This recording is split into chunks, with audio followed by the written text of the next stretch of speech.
Hi, good morning. My name is Yolanda Mayotte. I'm an instructional coach with the Teacher Excellence Program at Porter-Leath. Today, I've been charged with giving you a quick win. Parents, I know this virtual space has been very challenging, and having the kids at home has been difficult, especially if you have more than one child. So, today, we're going to talk about some quick wins for parents in the virtual learning space. Let me go ahead and share my screen.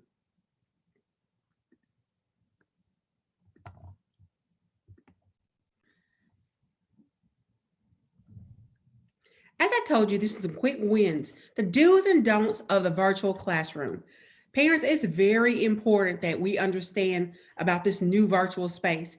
This is the first time that you've invited teachers and administrators and everybody else on the Zoom call into your homes. And I think that once we realize that, we'll make some quick adjustments to make this work for all.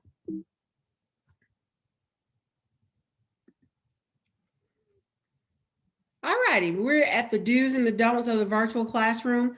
Like I said, I'm Yolanda Mayotte. I'm a coach with the Teacher Excellence Program at Porter-Leath. All righty, do follow the rules. That's our first do. Just like in the real classroom, we have virtual classroom rules. Um, the reason why we have these rules is not to be controlling, is to make the most of the time that we have together. And if everybody's talking and everybody's mic is on, it's just pure chaos. So we have these virtual classroom rules, like show up a few minutes early. Um, if you come in late, the teacher has to physically let you in a lot of times, which means she's a little distracted from the instruction, Lord help me. And I want you to find a quiet place free of distractions with other siblings, televisions, parents, pets, etc. In just a few minutes, I think I'm going to have a distraction, but we're at home. And so we know that people live in the space where you are. So we're not expecting this quiet library like setting, but we do want to make the most of the space with the minimize the noise as much as possible. Stay on mute if your child is not talking. And by now, your teacher should have shown them how to mute and unmute. Sometimes you may need to turn your camera off. If something is going on in the background that everybody in the class doesn't need to see, you can turn your camera off for a few seconds.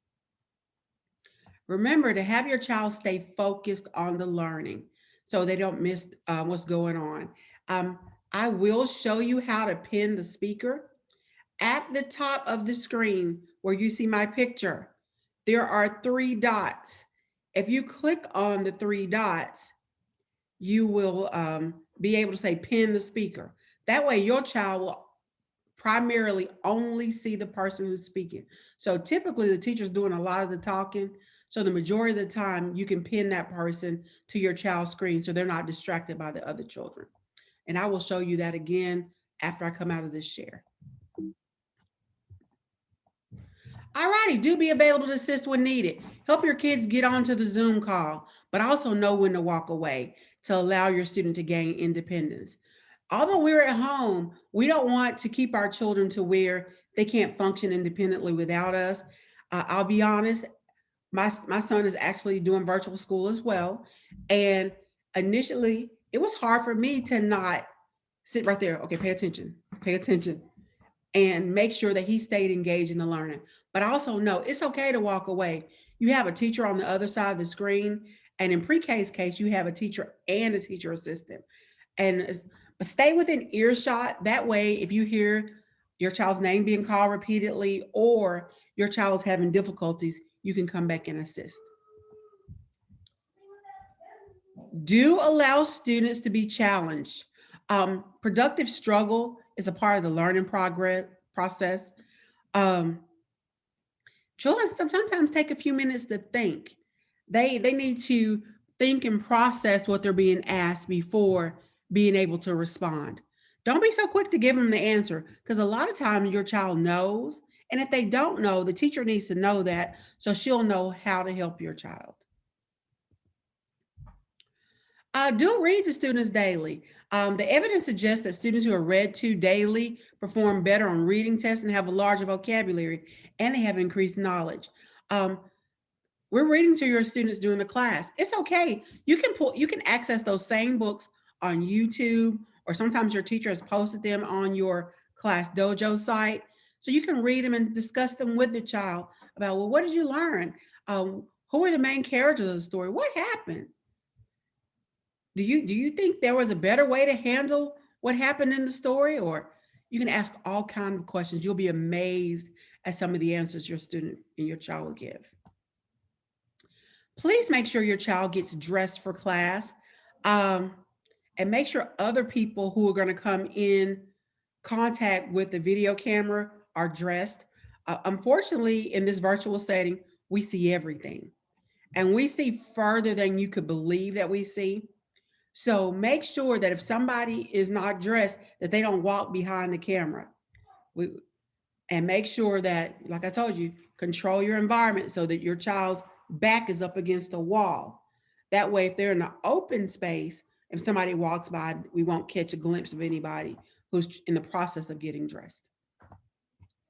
Do create an area free from distractions. If possible, place a student in an area without others. So if you have a workspace in the bedroom or in the kitchen where nobody's in there, or another room, place them without free from distractions. So there's not a lot of people walking in and out, or there's not a TV going on in the background. That way they can actually focus on the learning. Create a learning environment where students can do all types of work. It's preferable that you have them sitting at a table in a chair, so they can complete writing activities. It's also important to get them used to sitting in a chair, because hopefully when we return back to the classroom this year or next in 2021, we will be able to have students who are okay with sitting in chairs. Young kids usually struggle with the chair in pre-K. They want to rock in it. And so this time of year is the time of year we get them used to sitting in a chair correctly. All right, do you have time for learning outside of the regular Zoom lesson?